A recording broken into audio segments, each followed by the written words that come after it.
So I'm here tonight with the extremely talented Mr. George Nicholas, a man of many talents, and that's usually a bit of a throwaway. But in this case, as you'll see as the interview unfolds, I should say, we will. You'll see what I mean.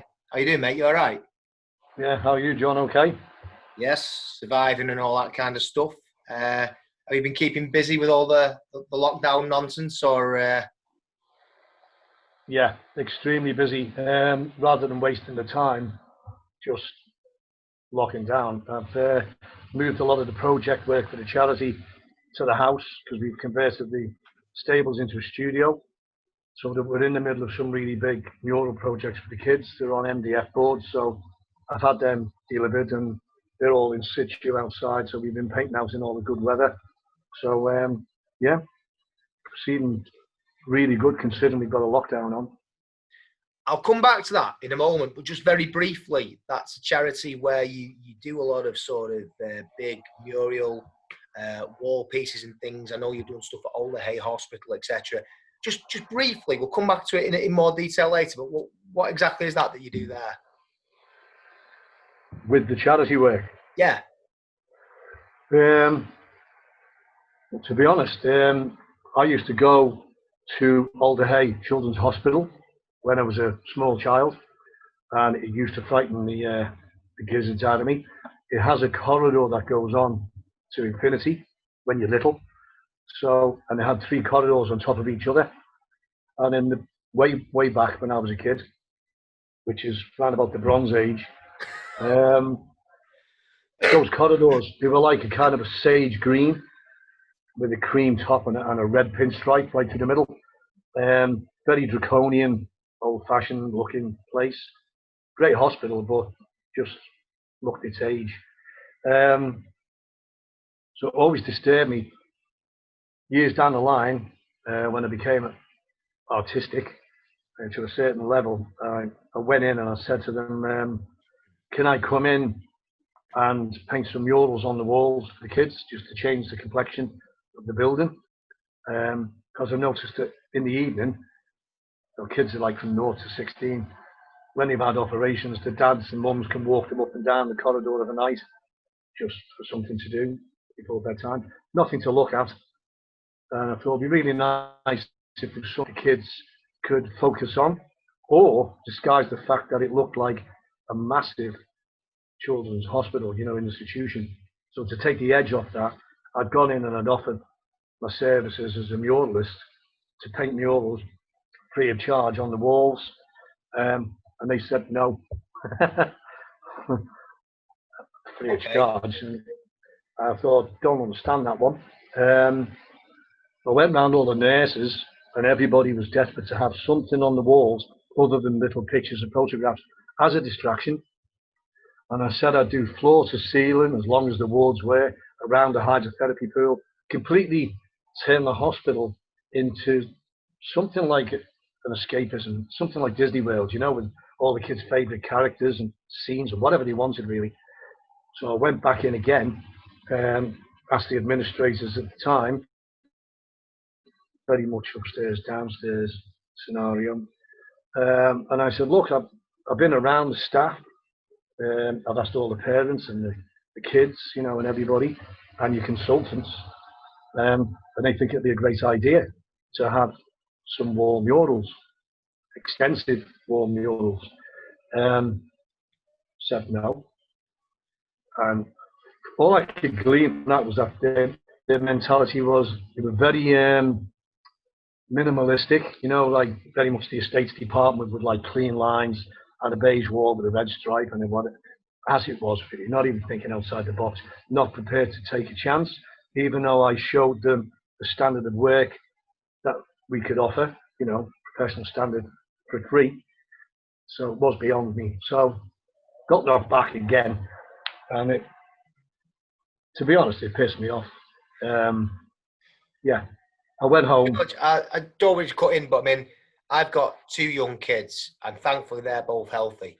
But when I hear these stories about the kids with the conditions and things, obviously my heart just gets torn apart. And I can tell you from a fact, Also, I can still remember what it was like being a kid myself, and yeah, the last thing you want is that, like you say, that institutionalized, impersonal edge, that feeling, that there's a subtext there, isn't it, that you are just a number, that this is a highly impersonal thing, and that's not the right vibe you want to be giving out in a hospital full stop, let alone a children's hospital. So I'm 100% with you with that, but do go on, sorry.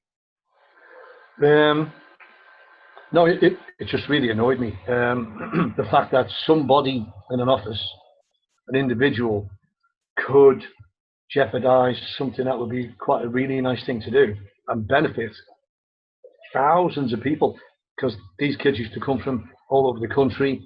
They used to come from all over Europe because it was a specialist hospital for children. Turns out it was Europe's largest children's hospital at the time. So I thought, really selfish attitude. So I thought, I'll just get the paint and I'll get in the car and I'll go there and I'll just paint murals all night because I'm naughty that way. And I thought, I don't care. So we went in and painted about, I don't know, must have been about 40, 50 feet, extensive area on the corridors.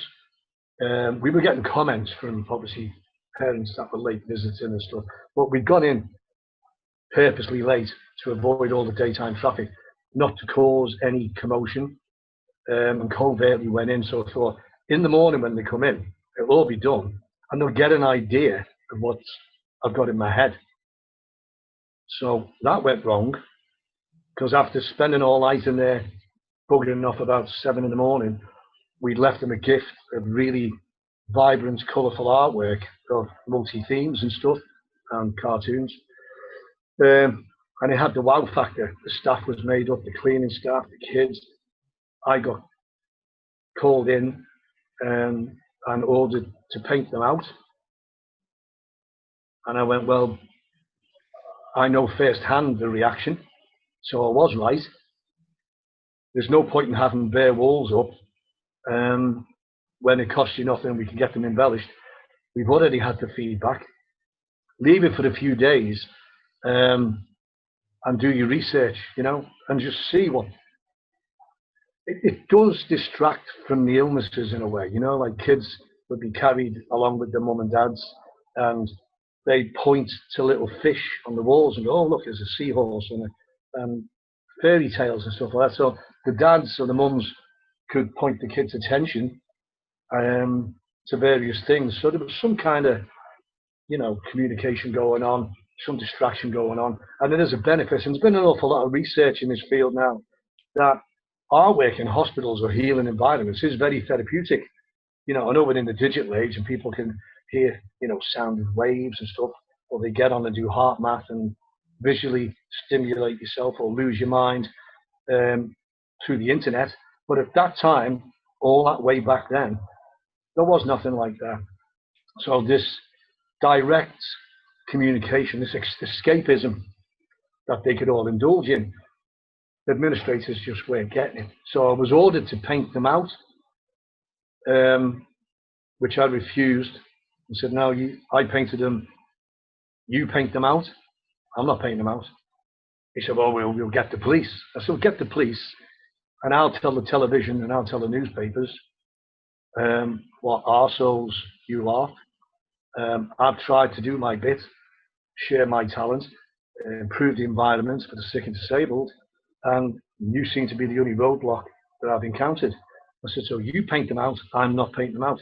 He said, well, we get the police. I said, get the police. And when you get the police, I'll get the media. Didn't happen. I don't think he wanted, adverse publicity, really. Yeah. So they put up with me for years. I was in and out, and I went on the local radio station, seeing Billy Butler and some of the well-known radio personalities, and I asked them, could I appeal for artists in the area to come down and join my team to carry on a great length to completely fill this corridor. It's like nearly half a mile or something. It was just tremendous. I think the first count we did We covered 17,500 square feet. And I thought, you know what? The corridors have got the potential to be a world record. I did a bit of research and I thought, if I paint these corridors, the only thing was the remit was to link them up. You couldn't do a painting, then a door, a gap, and then a painting.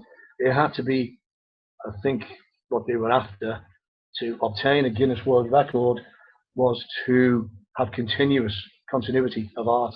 Yeah. So I'd do a scenario jungle, and then up over the door, I'd probably do an anaconda or a snake or something, and vines back onto the other side. So it was all continued.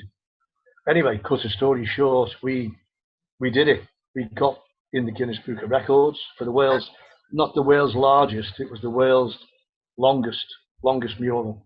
And then we continued, did upstairs, and all the wards. We did everywhere. It was well received. Everybody loved it. I don't think the administrators wanted to be seen as party poopers, although we never felt very welcome, to be honest. Never really got much assistance. I think in 35 years, I think we got paid once out of the hospital, where they actually offered to pay for one of the corridors. And we put fibre optic lights in. We even had tactile areas. Some of the kids are profoundly affected. And this led to work that we did in special needs schools around the country. So we did all of that.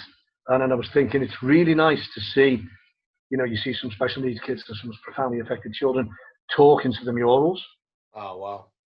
So we did McDonald's Farm, and the kids would be talking to the farmer, kids would be talking to the pig. And I thought it would be absolutely amazing if the kids could touch the pig or the sheep or the cow and it responded. So I'd invented talking wallpaper on the back of that. We were going to get in China little diodes of sound. So when you touched the rubber nose on the dog, it would bark. Yeah. Or the pig would oink. And then that led to other things like educational tool. So talking wallpaper could have been quite a really big thing.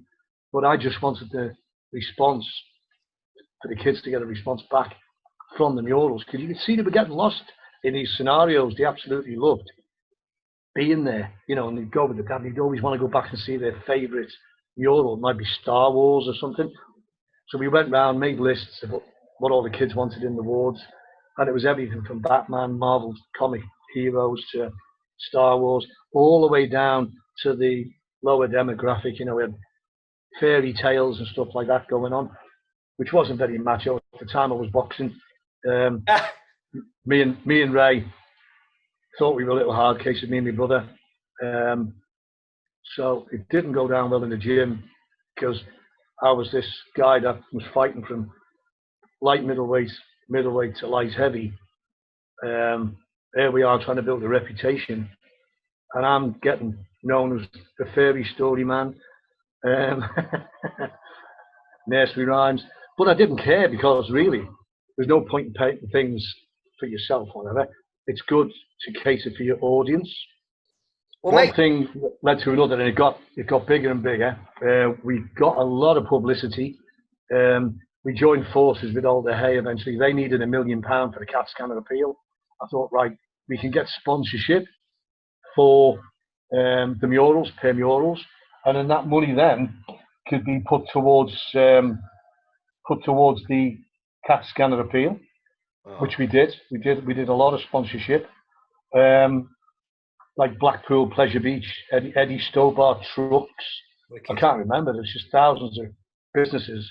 And I said, well, we'll do your 50 feet advertising Blackpool Pleasure Beach or Eddie Stobart trucks, like the truck bursting through the wall and the hazard lights going. Millions of different ideas. We're not short on ideas. On the premise that they put money into the CAT scanner, contacted Alder Hey, put the money in there, and we obliged by painting murals to suit. So we grew. Then we achieved the world's longest mural. Then we had a lot of celebrity involvement. We had Lady Di, met Lady Di. Oh, wow. Duchess of Kent. There was loads and loads of people coming up. There was Roy Castle, Record Breakers came up. But I remember that. I'm old enough to remember Roy Castle. Yeah. Why? Well, because we were Record Breakers. We were on Record Breakers. Then there was Hospital Watch. with Maggie Filden and all that, so we were on that. So anything that went around. So in the end, Alder Hey became our flagship for what we were doing as a group. But a lot of people were saying, look, you could get grants for this. You can take this work further afield. Why don't you register as a charity or a charitable group? Which we did, which was a pain in the bum because we were just getting paint, putting boxing matches on, doing charitable events to get the money to buy the paint to do the murals. But we were missing out on the scope of obtaining grants and stuff like that. So we registered as a charity, as a group, non-profit making, and then we got charitable status. And that made it possible for us to get grants, to get finances, to get a van, to go around the country and emulate what we were doing in Alder Hey. And we did it in lots and lots of, from Scotland to London, really. In fact, from Scotland to Jersey, we went all around Jersey as well. So yeah, you're still doing that now, aren't you? That's an ongoing thing, right, to this day. Yeah, that's what you've been doing very, very, like today, you said you've been on that. Right now, I mean, we had a lot of volunteers in the end. Some of them were good and some of them just wanted to help. So we weren't going to turn people away because of the fact that they weren't artists. But I've got one guy left, which is Joey Doyle. He's been with me all this time. He was with me today, actually. We were painting murals on the boards today. So it's quite refreshing to know there is quite a few altruistic persons out there who, because I would say to Joey, we're going to Kilmarnock Hospital in Scotland. Do you want to jump on it with us? We've got the grant for the paint and materials. We can go up there. We were given a van by Volkswagen for free because they were watching what we were doing, so they liked us to travel. And then we didn't get the grants. So I said to Joey, I haven't got the heart to tell the people in Scotland and the kids in Scotland that we can't do it now. A lot of people that were going to help us had dropped out. So I said to Joey, would you come with me and we'll do a couple of days and see what we can do? Never hesitated. Yeah, I'll come with you. Just jump in the van and we go, sleep in the back of the van, work all day and night, kill ourselves, come back. But the feel-good factor was great, and we did a really good job. I mean, their walls up in Scotland, in Kilmarnock, they were painted like a battleship grey, and they were, I know. You know, and yeah, it's just beyond me why they do that. You know, it might look aesthetically pleasing to an estates department, certainly doesn't to a patient. And surely, you know, it should be patient-based, especially when we're talking about kids. I mean, that's a horrific experience for a child, you know, at the best of times. So, yeah, man, I'm totally. I think that's mega. I just think that's incredible, mate. I'm a father myself. I think that's incredible. And wow. So that's your charity work, and some of your art work. We'll come back to more of that later because you've got quite a history with that. But you're probably best known for your music. I would say that's fair. Which is it Cernunnos Rising? Am I saying that right? Or is it Cernunnos or Cernunnos? It's Cernunnos Rising, yeah. So well, look, mate. So you're best known probably for your music with Cernunnos Rising, and basically, I don't want to sort of stick a label on you or whatever. I've heard you referred to as a pagan folk group. I would also say there's a lot of blues and what have you in your own style there. I know you've got a big following in both Europe and the United States. So maybe just tell us a little bit about the group, mate, and also how you would describe your own sound personally. Right. Where to start with that one? I've always been one for nature and the seasons and trees and stuff like that, and folklore. So it's always fascinated me since I was a little kid. And I used to write a lot of poetry about the seasons and about lost folklore, things that we don't really give too much of a mind to right now, which is a shame. You know, some of it's fascinating, back to the Iron Age and the Bronze Age and our ancestral indigenous beliefs and stuff like that, and how they revered and had to work, you know, hand in glove with nature, really, as part of survival. So I started writing a lot of poetry about the seasons and about things I was picking up. And I'd go to like Devon Quest Festival for years and years. Well, lots of festivals really, which were kind of paganistic. They were all faith situations, but mostly people there, they were druidic and pagan, if you like, tree huggers and hippies. Yeah. So I didn't care. I'm not really big on religion, but I do kind of like a spiritual attitude to things, Yeah. you know, and it's not just like mind and body. I absolutely believe in mind, body, and soul. I think there's three elements to us always. You know what, George? Whichever way you look at it, right? Human consciousness is definitely a very real thing, and without it, arguably nothing exists. I mean, maybe, probably, there's some kind of physical existence, but without a consciousness to perceive it, it's a moot point anyway. It's always a fascinating subject, but I mean, really, there's no, whichever way you cut it up, whatever your viewpoints are, you cannot deny that sort of human consciousness, which is a non-physical thing, is the main driving force in the physical universe. Cut it up any which way you will, but that stands. So yeah, go for it, mate. Yeah.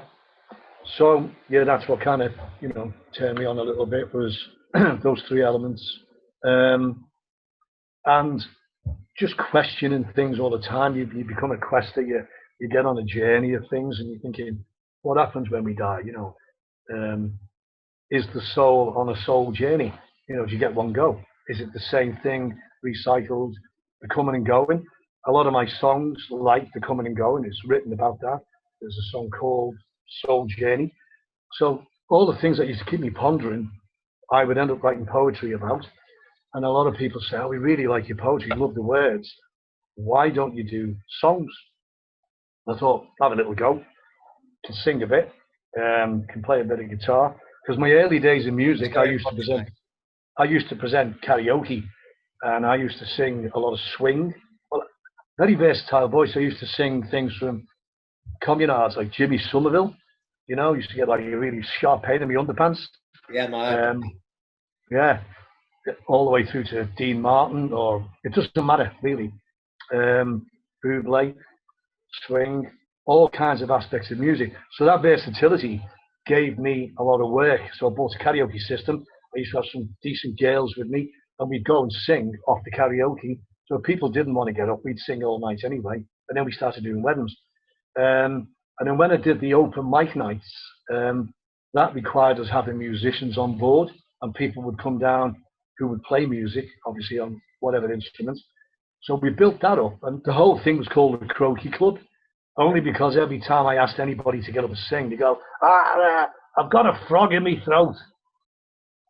Thousands of frogs in thousands of throats. It was the best excuse ever. So I thought, all right, so just call it the Croaky Club, because everyone, a bit croaky tonight, can't sing tonight. So I thought, okay. So we would just sing. And in the end, we were working 7 nights a week, up and down, all over Liverpool, really, and beyond. It was very popular. Liverpool pubs can be a bit rough. And just a little bit, mate, yes. Especially if you're it's not the place to be, you know what I mean? But yeah. I mean, my microphone is an SM58. It's industry standard, heavy duty. Right, okay, well, you've seen how heavy they are? Yeah, they're good weapons. Yeah. Well, I was going to get to the point was sometimes people would be singing and be swinging the mic around, let the mic go into the crowd and knock some pensioner's eye out. Oh. And I'd be like, give me the mic. You're not singing anymore. Give me the mic. No, take it off me. So the old Liverpool attitude, So I'd count to 1 and then 2 and 3, and the crowd would go 1. I'd go 2, give me the mic. 2, give me the mic. And I'm thinking, okay, I'd get the mic back and I'd hit them on the head with it. So I had more dints in my SM58 head is like, it's got dints in it, and it's flat, and it looks like a car's run over it. So that's off 1,001 heads. I had to do that because it was a bit like the Wild West. So they were the karaoke days, and then got a bit more civil when we went into Musicland with people coming playing guitars.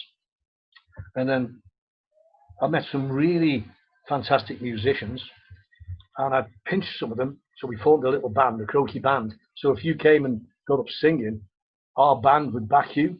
Yeah. So it's not just singing on a mic anymore. It's you've got the full backing, and these guys were competent. So 99% of the time, whatever song you would want to sing, they'd probably be able to play it. So it was great. Everybody was buzzing on it.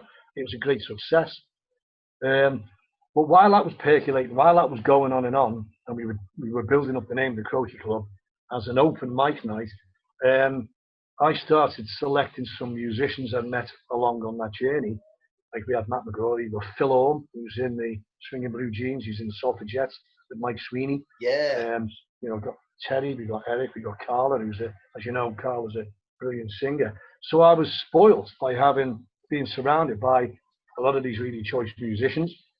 And we become good friends, good enough friends to warrant the fact that they would spend time singing and performing and learning some of the songs that I wrote for the hippie, pagan, tree hugger niche market. Not so niche, really. It might be on the surface, but when you think, like last week, we sold 5 albums to Germany. So somebody come along and discovered my music, bought 5 albums, all different ones. I've done about 7. We sell an awful lot in Mexico, South America, all over the world. Weird. I thought my stuff was Englishy, pagany, folky, indigenous Niche. sound. English, niche, yeah. like a niche. But this is what I was going to come back to. You got a big following, haven't you? I didn't know about Mexico. That's the first time I've heard that mentioned. But you got quite the following now in Europe and the States. So tell us about the following and how that's sort of grown. And did you say something about pagan radio as well? Go with that, mate. Yeah, we've had, we've made friends with quite a lot of radio stations, international IPR, International Pagan Radio, William Brigley, and other radio stations and little, internet stations. They started playing the music, and it seemed to catch the imagination of a lot of people who have a green heart. They're into green affairs, into ecological affairs. One thing that kicked it off, I think, a song, it's the Green Man song. It's called Last Tree Falling, and it's about the fact of what we're doing to the rainforests, which is never far away from the media and never too far away from our minds, but just being decimated, ridiculousness. But, another one was called Beyond Us Is the Cost, about the way we have to kill whales and dolphins and anything out there. We're just exploiting it, to the hilt. So, I don't know, there's not going to be much left in the end, but it used to disturb me enough I'd write songs about it. When they got a little bit of airplay, that snowballed quite rapidly to where it fell in with a lot of people's sentiments about, the travesty of what we were doing to green spaces and wild spaces. So it rapidly grew, and our fan club started getting bigger and better, and we started occupying more spaces. I think I did a song called The Last Wolf. That was like #1 over there for ages. Yeah. So thanks to the likes of Facebook and stuff, I mean, I don't sleep anyway. So I know the different hemispheres and time zones. I've got people, I'm awake at 3 and 4. Hi, buddy, how you doing? It's 4 a.m. and someone from somewhere in America or some far-flung place wants to chat shit when I should really be asleep. But I'm always there. So really, they're not just fans. Everybody, the good thing about Facebook that way is that they feel like friends, because I've been going now for around about 10 years. So that's a long time to accumulate people who appreciate your music. Not all of them are. Is that the States, sorry, George? Is that the States you talk about specifically there? Or? No, all over. All over the place, yeah. Yeah. It's all over the place. Mostly, I mean, we do have a big following in America. It's quite heartwarming to know that people all over the, different countries everywhere just getting into the music and the sentiment of the songs. What I've done is I've written songs that would be kind of universal in a way, as like Imbolc, 1st of February, Beltane, 1st of May, and then we've got summer solstice, and we've got Halloween or Samhain. These festivals have other names, but the thing is, it's like Christmas songs. It's like when we get to Christmas, we go in the shops and everyone's playing Slade and George Michael and Last Christmas, and it's this perpetual Groundhog Day feeling. And I thought, there's not enough songs out there for the pagan calendar, to celebrate too. I mean, it is now over the years, and there's guys out there who've been doing it forever, like Dan the Bard and stuff. And I thought me and him have got a lot of songs out there which kind of gel with people. But it's really nice to know that when Beltane, we just had, well, this period of having right now, when the earth is pregnant, when things are happening, when the hawthorn hedges are turning white, certain indicators this time of year about fecundity and sex between flowers and people and whatever, this whole thing about renewal. These are times to celebrate, really, and always have been, although now they're forgotten about, they're never discussed. I think the only thing people bother about now is Easter, because they might get an Easter egg, or Christmas, goodwill to all men, but for the rest of the year, you can sod off. Yeah. You know what I mean? So we're all playing a game. Well, Christmas was Yule originally anyway, wasn't it? Which was a pagan holiday. They got hijacked later by the Christian religion. Easter, did I hear that came from something, Ishtar or something like that? That's another. Oh, so yeah. These things, these stories that we celebrate now, they're ancient. They've been recycled. The Green Man, John Barleycorn, the dying, the living, the coming back, the coming and going, this whole thing, the harvest. Same as the Jesus stories, really. Been done before. So I end up with friends I went to school with having a go at me thinking I'm some kind of devil worshipper or something, because some of the iconography in the paganism have horns to denote the male aspect of things, like water and the moon, feminine qualities, and masculine qualities by the horned beast and stuff like that. That's the devil. No, it ain't. It isn't. It's not. It's misunderstood. And lost in all of that minestrone of bullshit is people going, oh, pentagram, you wear a pentagram. I mean, that's my symbol for my band. But sometimes I'll wear things where I go, oh, what are you doing wearing that? It's a misunderstanding.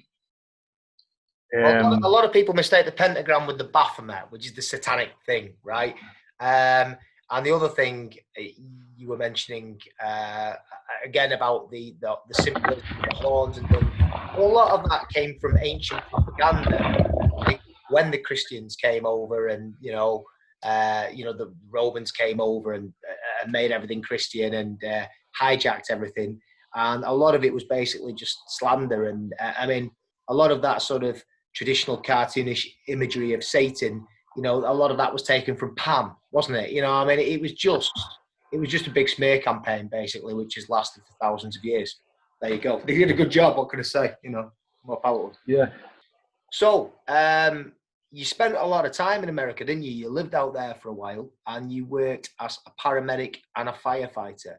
So, firstly, where in America? How did that come about, and what was that like? Interesting days then.